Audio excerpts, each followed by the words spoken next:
Operative sentence কিভাবে চেনা যায়? সাধারণভাবে কোনো প্রার্থনা জানানো বা শুভকামনা জানানো বা কাউকে দোয়া করার জন্য আমরা অপারেটিভ সেন্টেন্স ব্যবহার করি। সাধারণভাবে অপারেটিভ সেন্টেন্সের শুরুতে কি থাকে? মে অথবা লং থাকে।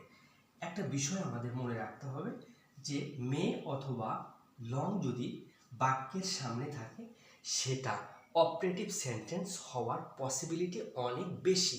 তাহলে মে দিয়ে আমরা বাক্য তৈরি করি, মে আল্লাহ ব্লেস ইউ, আল্লাহ আপনার মঙ্গল করুন। লং লিভ আওয়ার প্যারেন্টস, আমাদের পিতামাতা দীর্ঘজীবী হোন। তাহলে মে এবং লং দ্বারা আমরা সহজে অন্য কোনো ব্যক্তিকে দোয়া করতে পারি বা তার জন্য শুভ কামনা